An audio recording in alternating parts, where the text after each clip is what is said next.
The deep dive के एक और गहन अध्ययन में हमारे सभी सुनने वालों का बहुत बहुत स्वागत है। आज की हमारी जो चर्चा है ना, वो बहुत ही खास है।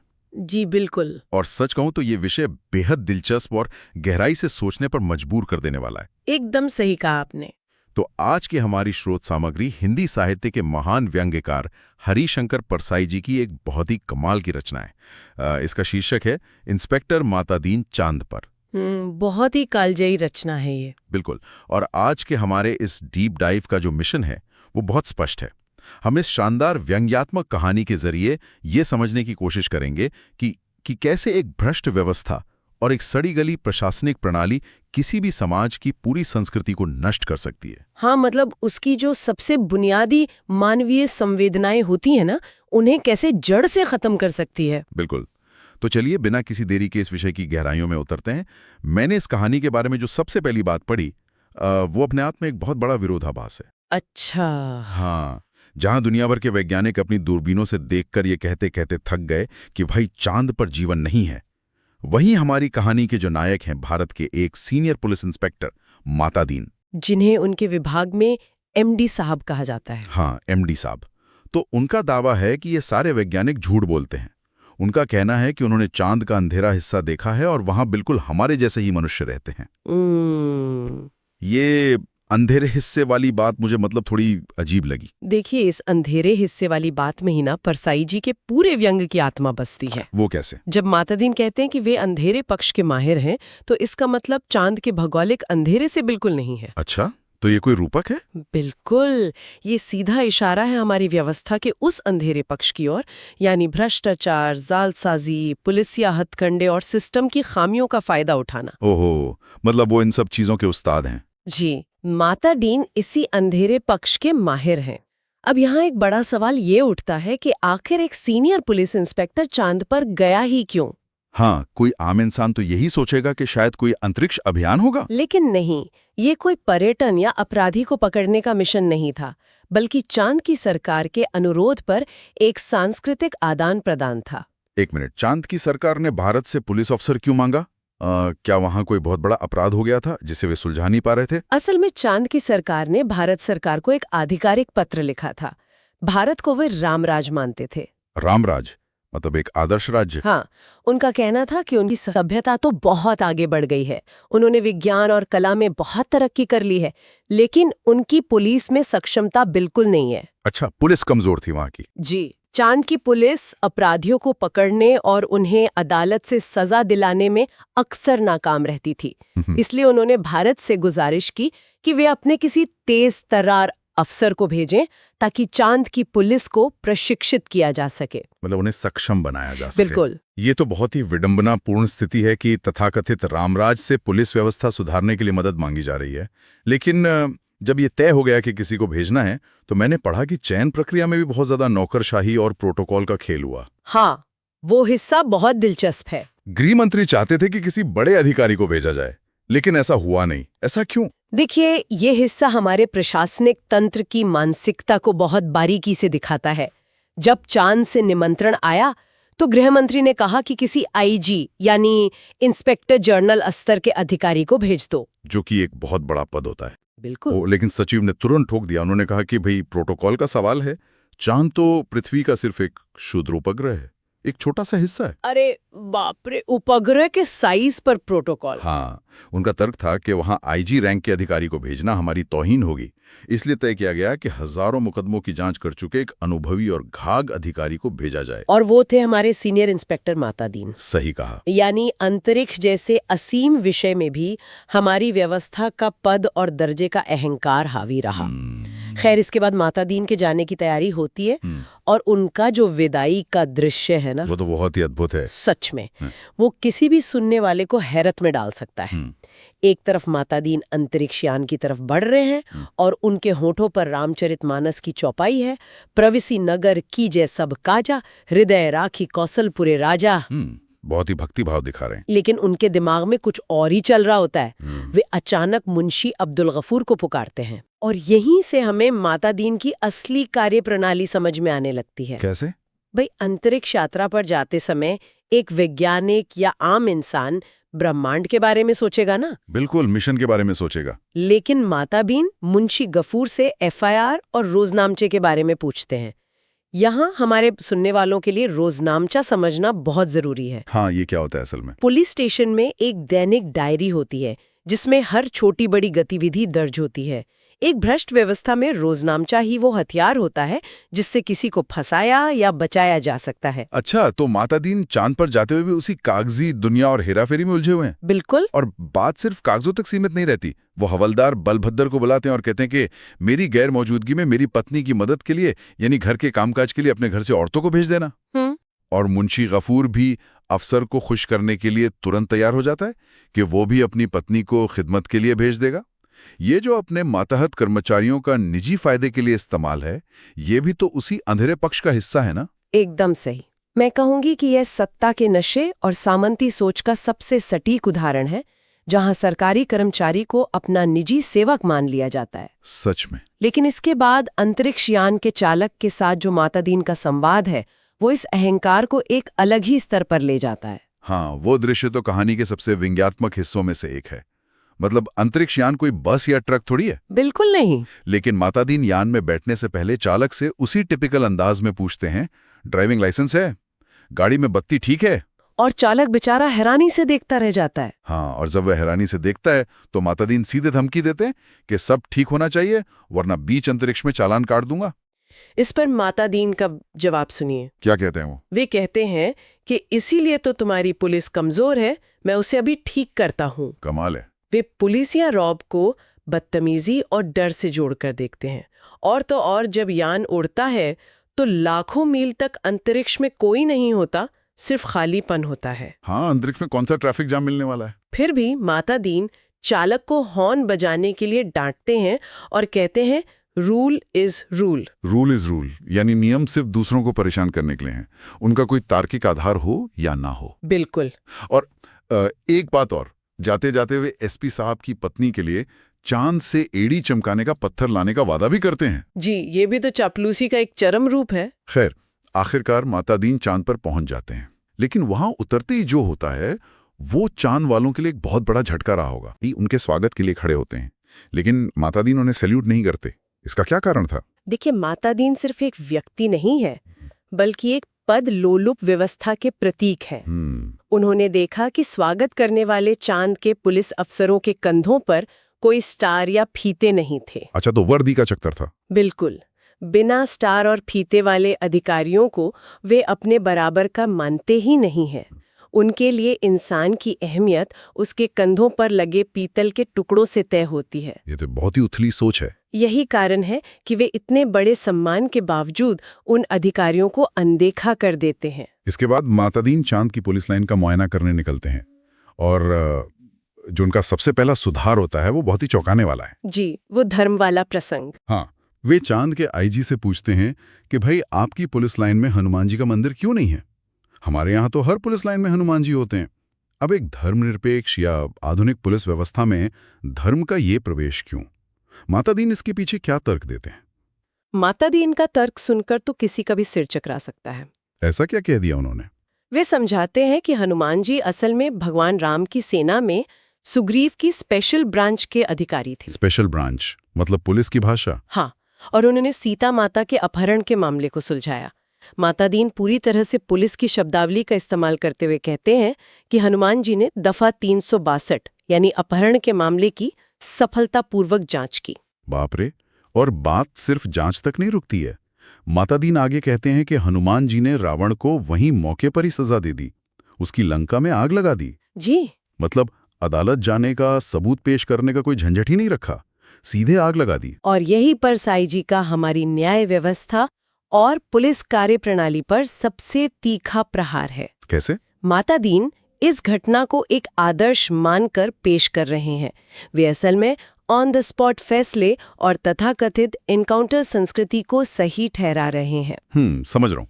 वे बता रहे हैं कि पुलिस को ये अधिकार होना चाहिए कि वो जिसे अपराधी माने उसे तुरंत सजा दे दे, न्यायपालिका की कोई जरूरत ही नहीं है। और सबसे अजीब बात यह है कि चांद के लोग इस तर्क से प्रभावित भी हो जाते हैं।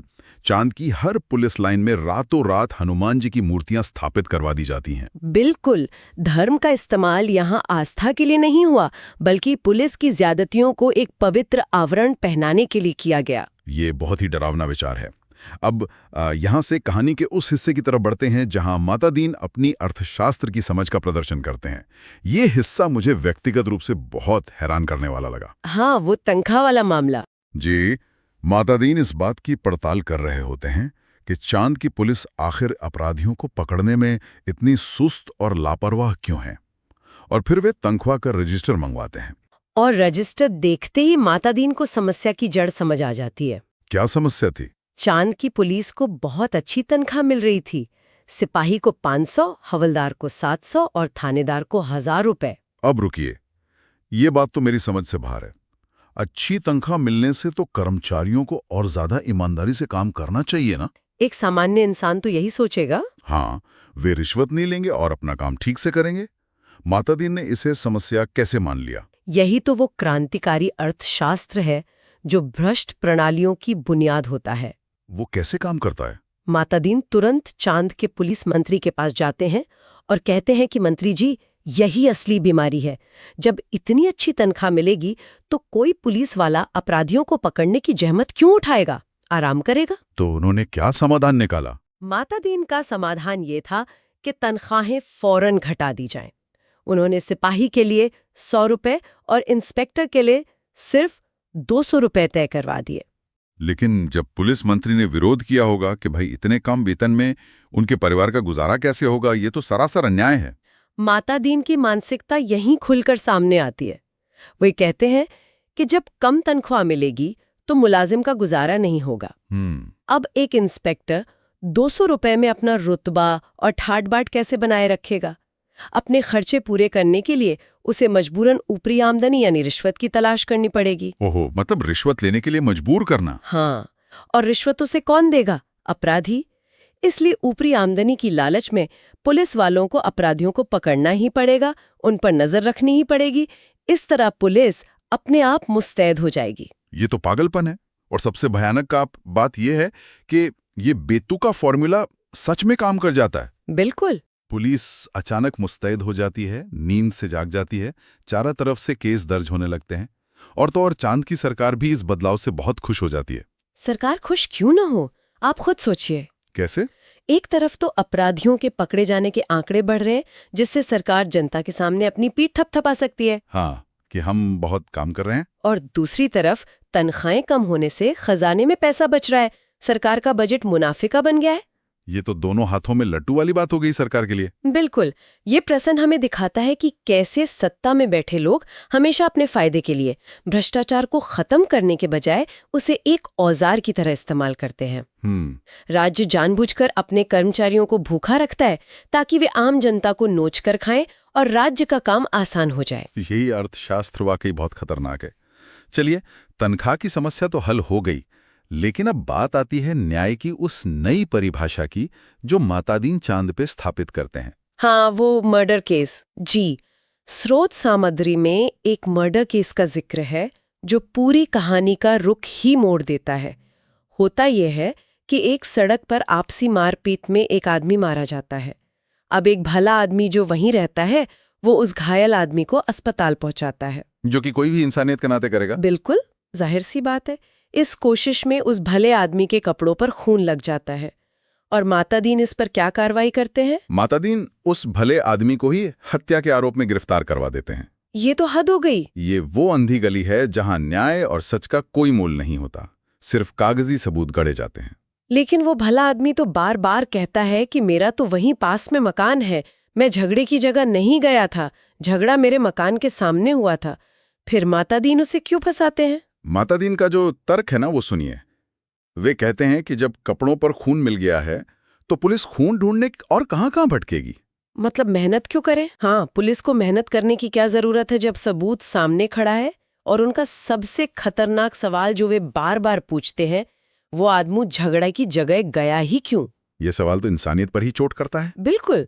जब चांद की पुलिस थोड़ी झिझकती है कि भाई किसी बेकसूर को कैसे फंसा दें, तो माता दीन उन्हें पुलिसिया मानवतावाद का पाठ पढ़ाते हैं। पुलिसिया मानवतावाद, ये कैसा मानवतावाद है जो एक निर्दोष को फांसी पर चढ़ाने को सही ठहराता है? माता दीन बड़ी दार्शनिकता से समझाते हैं कि देखो, आदमी मारा गया है तो किसी न किसी को तो सजा होगी ही।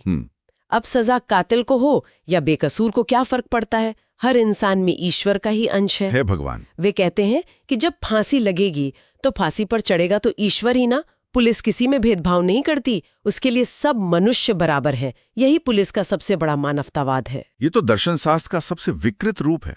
अगर सच या झूठ से कोई फर्क नहीं पड़ता तो फिर माता दीन के लिए असली मापदंड क्या हैं? वे तय कैसे करते हैं कि किसे फंसाना है? माता दीन के सिर्फ 2 नियम हैं। क्या? पहला, क्या वो आदमी पुलिस के रास्ते में आता है या पुलिस के काम में दखल देता है, और दूसरा, क्या उसे सजा दिलाने से ऊपर के लोग खुश होंगे। अच्छा, राजनीति। जी। उस मर्डर केस में जब पता चलता है कि वो भला आदमी वर्तमान सरकार की विरोधी पार्टी का है तो माता दीन मेज ठोक कर कहते हैं, अव्वल दर्जे का मामला, पक्का सबूत और ऊपर का सपोर्ट। लेकिन जब किसी निर्दोष को फंसाया जाएगा तो समाज में बवाल तो होगा ही। चांद के लोग विरोध करने लगते हैं। चांद का पुलिस कोतवाल घबराकर माता दीन के पास आता है कि हम जनता को क्या जवाब दें। और तब माता दीन उसे एक ऐसा मुहावरा सिखाते हैं जो 25 सालों से सरकारों को बचाता आ रहा है। कौन सा मुहावरा? वो मुहावरा है, ऊपर से हो रहा है। अरे हाँ, ऊपर से आदेश है। बिल्कुल, ये कोई मामूली वाक्य नहीं है, ये एक पूरा रक्षक कवच है। जब भी व्यवस्था अपनी जवाबदेही से बचना चाहती है वो इसी का इस्तेमाल करती है। कोतवाल से लेकर एसपी तक, आईजी से लेकर पुलिस मंत्री और यहाँ तक कि प्रधानमंत्री भी जनता से यही कहेंगे कि हम जानते हैं कि वो निर्दोष है, पर हम क्या करें, ये सब ऊपर से हो रहा है। ये बात आज भी हमारे सरकारी दफ्तरों में कितनी आम है। कोई भी फाइल रुक जाए, कोई भी गलत काम हो, सब ये जब है भाई ऊपर से प्रेशर है। और ऊपर कौन है ये किसी को नहीं पता। सही बात है, ये लाल फीताशाही की सबसे बड़ी ढाल है। अब देखिए, केस तो बन गया, लेकिन अदालत में साबित करने के लिए चश्मदीद गवाह तो चाहिए होंगे। जी बिल्कुल। जब किसी ने कत्ल होते देखा ही नहीं तो चश्मदीद गवाह कहाँ से आएंगे? इस पर माता दीन क्या जुगाड़ लगाते हैं? यहाँ व्यवस्था की क्रूरता अपने चरम पर पहुंच जाती है।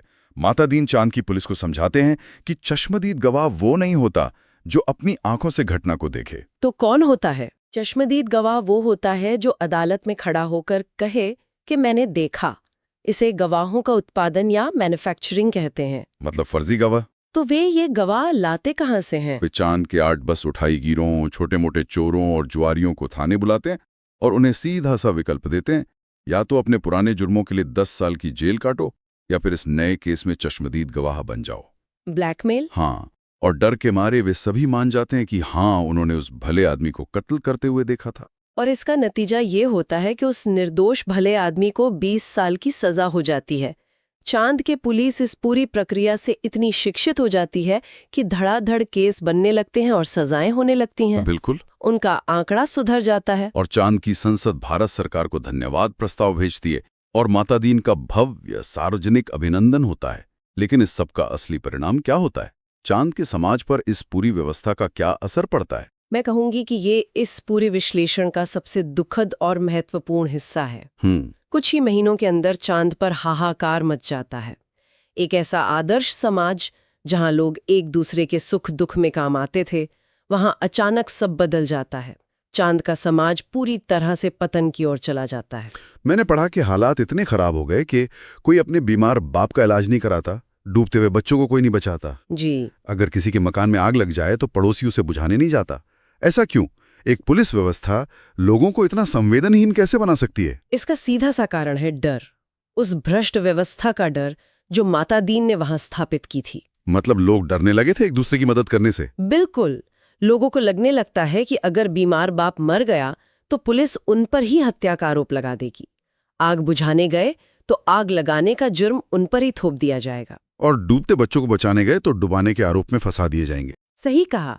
यह उस समाज का सबसे भयानक सच है जहां सिस्टम न्याय के बजाय झूठे आंकड़ों पर चलता है। वह इंसान दूसरे इंसान की मदद करने से पहले कानूनी पचड़े के बारे में सोचता है। समाज में से करुणा और हमदर्दी हमेशा के लिए खत्म हो जाती है। ये सुनकर सच में रोंगटे खड़े हो जाते हैं। और अंत में चांद के प्रधानमंत्री की हालत खराब हो जाती है। जी, वे रातों की नींद खो चुके हैं। वे रोते हुए माता दीन को बुलाते हैं और उनसे वापस लौट जाने की विनती करते हैं।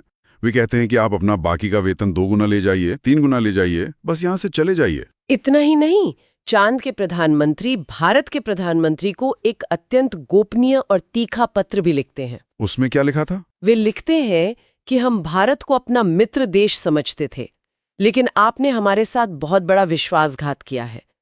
आपके मातादीन ने हमारी मानवीय संवेदनाओं और हमारी आधी संस्कृति को नष्ट कर दिया है। अगर वे कुछ दिन और रह गए तो हमारी पूरी सभ्यता खत्म हो जाएगी। और आखिरकार हमारी कहानी के नायक इंस्पेक्टर मातादीन चांद से वापस पृथ्वी की ओर लौट आते हैं। लेकिन हाँ, जाते जाते भी वे एसपी साहब की पत्नी के लिए एड़ी चमकाने का पत्थर लाना नहीं भूलते। हाँ, वो तो जरूरी था ना उनके लिए। बिल्कुल। ये छोटी सी बात भी ये दिखाती है कि चाहे दुनिया पलट जाए, ऊपर बैठे लोगों की सेवा या चापलूसी की जो आदत है वो किसी भी स्थिति में नहीं छूटती। अगर हम आज की इस पूरी चर्चा का निष्कर्ष निकालें तो ये साफ है कि ये कहानी सिर्फ चांद या किसी मातादीन की कहानी नहीं है। सही बात है। ये हर उस सिस्टम की कहानी है जो सच्चाई और न्याय की जगह कागजी कार्रवाई, झूठे आंकड़ों और अपने स्वार्थ को प्राथमिकता देता है। जब कोई व्यवस्था सिर्फ अपने फायदे के लिए काम करने लगती है तो वो समाज की सबसे मजबूत कड़ी, इंसानी हमदर्दी और एक दूसरे पर भरोसे को ही तोड़ देती है। कर रही हैं। क्या हम सड़क पर किसी घायल व्यक्ति की मदद करने से पहले 2 बार नहीं सोचते कि कहीं पुलिस हमें ही तो नहीं फंसा देगी? और जाते जाते मैं हमारे सुनने वालों के लिए एक नए नजरिए से सोचने के लिए एक विचार छोड़ना चाहूंगी। जी बताइए। इस कहानी में हमने देखा कि कैसे एक भ्रष्ट व्यवस्था और एक व्यक्ति की मातादीन जैसी मानसिकता ने सीधे तौर पर एक मासूम समाज को डरा दिया और उसकी संस्कृति को संक्रमित कर दिया। बिल्कुल। लेकिन जरा आज के आधुनिक समय के बारे में विचार कीजिए।